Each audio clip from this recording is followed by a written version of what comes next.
আসসালামু আলাইকুম পঞ্চম শ্রেণীর প্রিয় শিক্ষার্থী ও অভিভাবকবৃন্দ। তো আশা করি সবাই ভালো আছেন। আমরা আজকে শুরু করব শখের মৃৎশিল্প নিয়ে। শখের মৃৎশিল্পের অনুশীলনীগুলো আমরা পুরোদমে শেষ করব। প্রিয় শিক্ষার্থীরা, তোমাদের ভালো পরীক্ষার জন্য এই চ্যানেলটিকে সাবস্ক্রাইব করো। ওকে, প্রথমেই দেওয়া আছে, দেখো শব্দগুলো পাঠ থেকে খুঁজে বের করি, অর্থ বলি। শখ, টেপা পুতুল, নকশা, টেরাকোটা, মৃৎশিল্প, শখের হাড়ি। শখ শব্দের অর্থ হচ্ছে মনের ইচ্ছা বা রুচি। টেপা পুতুল বলতে বোঝায় কুমারেরা নরম এঁটেল মাটির চাক হাতে নিয়ে টিপে টিপে নানা ধরনের ও নানা আকারের পুতুল তৈরি করেন। টিপে টিপে তৈরি করা হয় বলে এসব পুতুলের নাম টেপা পুতুল। তবে এসব মাটির পুতুলের হাত পা বা জোড়াগুলো একটু ভিজে ভিজে মাটি দিয়ে যত্ন করে লাগাতে হয়। তারপরের শব্দ অর্থ হচ্ছে নকশা। নকশা মানে হচ্ছে রেখা দিয়ে আঁকা ছবি। শখের হাড়ি, টেপা পুতুল বা পশু পাখির গায়ে গ্রামের কুমোর শিল্পীরা নানা রঙের ছবি আঁকেন। এই ছবিগুলোই হলো নকশা। টেরাকোটা হলো, এটি ল্যাটিন শব্দ। টেরা অর্থ মাটি আর কোটা অর্থ পুরানো, অর্থাৎ পোড়া মাটির তৈরি মানুষের ব্যবহারের সব রকমের জিনিস টেরাকোটা হিসাবে পরিচিত। মৃৎশিল্প এর অর্থ হলো মাটির তৈরি শিল্পকর্ম। এই শিল্পের প্রধান উপকরণ মাটি বলেই এর নাম মৃৎশিল্প। শখের হাড়ি, মাটি দিয়ে তৈরি কারুকাজ করা এক ধরনের হাড়ি। শখ করে এই হাড়িতে পছন্দের জিনিস রাখা হয় বলে এর নাম শখের হাড়ি। প্রিয় শিক্ষার্থীরা, আমরা শব্দার্থগুলো পড়েছি। এখন দেখো, এখানে আছে ঘরের ভেতরে শব্দগুলো খালি জায়গায় বসিয়ে বাক্য তৈরি করি। প্রথমে এখানে দেখো, এই যে দেশ দেখছো, এসবই গ্রামের শিল্পীদের তৈরি। তো এটার উত্তর কি হবে বলো? এই যে নকশা, কি হবে বলো? এখানে হবে নকশা।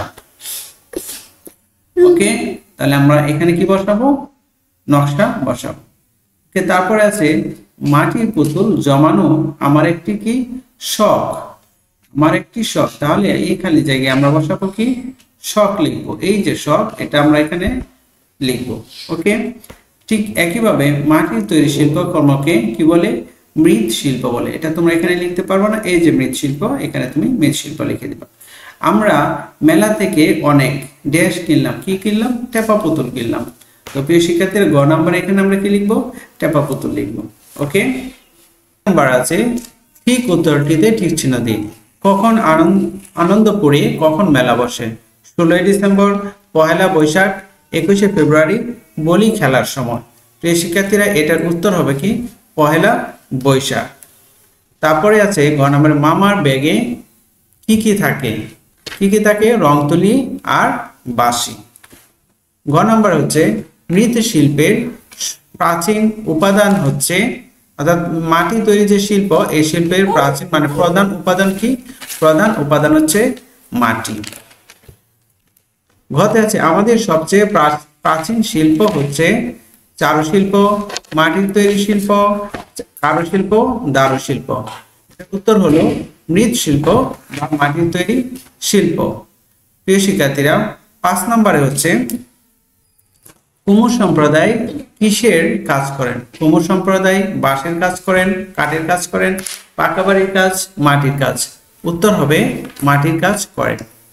6 নম্বরে দেখো, গ্রামের শিল্পীরা রং তৈরি করেন। কিভাবে তারা রং তৈরি করেন? আম ও লাউ পাতা থেকে, সিম ও কাঁঠাল গাছের বাকল থেকে, সরিষা ফুল থেকে, পান ও চুন থেকে। সঠিক উত্তর হবে সিম ও কাঁঠাল গাছের বাকল থেকে। নম্বরে আছে পোড়ামাটির ফলকের অন্য নাম। টেপা পুতুল, টেরাকাটা, শখের হাড়ি, মৃৎশিল্প। সঠিক উত্তর হবে টেরাকাটা। ওকে, প্রিয় শিক্ষার্থীরা, এখন দেখো 4 নংয়ে নিচের প্রশ্নগুলো উত্তর বলিও লিখি। তাহলে প্রথম প্রশ্ন হচ্ছে মাটির তৈরি শিল্প বলতে কি বোঝায়? বাংলাদেশের প্রাচীন শিল্পকর্ম কোনটি? তারপরে প্রশ্নে শখের হাড়ি কিরকম হয়? তারপরে আছে বৈশাখী মেলায় কি কি পাওয়া যায়?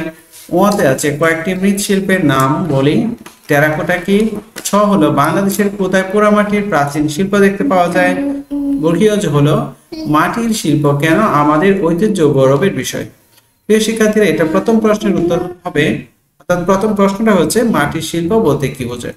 এটা উত্তর আমরা এভাবে লিখবো, মাটির শিল্প বলতে আমরা বুঝি তৈরি শিল্পকর্মকে। এই শিল্পের প্রধান উপকরণ হলো মাটি। কুমোরেরা তাদের হাতের নৈপুণ্য ও কারিগরি জ্ঞান কাজে লাগিয়ে এ ধরনের শিল্পকর্ম তৈরি করেন। খতে আছে বাংলাদেশের প্রাচীন শিল্প কোনটি? এটার উত্তর হলো বাংলাদেশের সবচেয়ে প্রাচীন শিল্পকর্ম হলো মৃৎশিল্প। এদেশের কুমোর সম্প্রদায় যুগ যুগ ধরে মৃৎশিল্পের চর্চা করে আসছে। ঘ নম্বর প্রশ্ন উত্তর হলো যে শখের হাড়ি কিরকম? এটার উত্তর হবে শখের হাড়ি হলো মাটি দিয়ে তৈরি এক ধরনের হাড়ি। এই হাড়িতে অপূর্ব সুন্দর সব কাজ করা থাকে। শখ করে পছন্দের জিনিস এই হাড়িতে রাখা হয় বলে এর নাম শখের হাড়ি। ঘতে আছে বৈশাখী মেলায় কি কি পাওয়া যায়? শিক্ষার্থীদের উত্তর আমরা এভাবে লিখবো, বৈশাখী মেলায় বিচিত্র সব জিনিস পাওয়া যায়। বাঁশের তৈরি নিত্য প্রয়োজনীয় জিনিসপত্র যেমন কলু, ডালা, জুড়ি, চালন, মাছ ধরার ছাই ইত্যাদি মেলে বৈশাখী মেলায়। মাটির তৈরি খেলনা, পুতুল ও বিভিন্ন ধরনের তৈজসপত্র পাওয়া যায় এই মেলায়। এছাড়া পাওয়া যায় বাঙ্গি, তরমুজ, মুড়ি, মুরকি, জিলাপি, বাতাসা ইত্যাদি মজার মজার খাবার।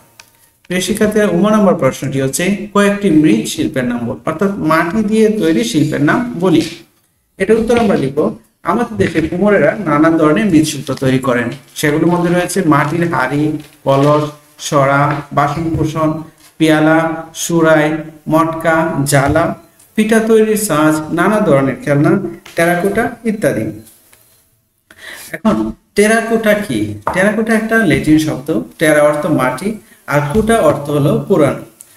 পোড়া মাটির তৈরি মানুষের ব্যবহারের সামগ্রীগুলো টেরাকোটা হিসেবে পরিচিত।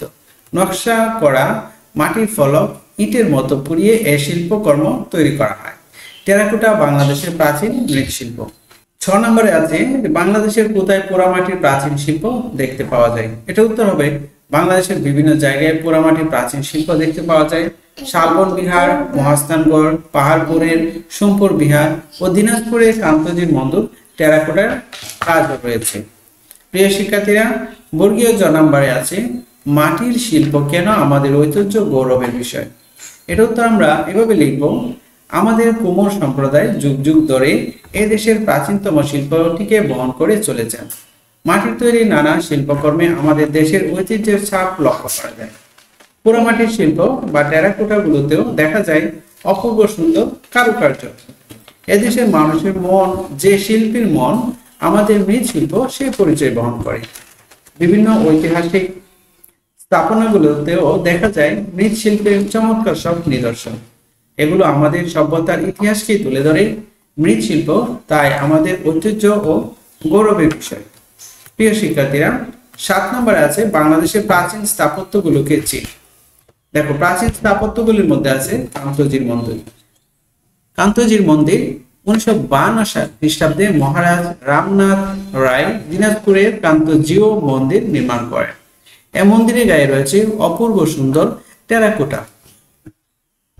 পাহাড়পুর, নওগাঁ জেলার পাহাড়পুরে আবিষ্কৃত হয়েছে প্রাচীন বৌদ্ধ সভ্যতার নিদর্শন সোমপুর বিহার।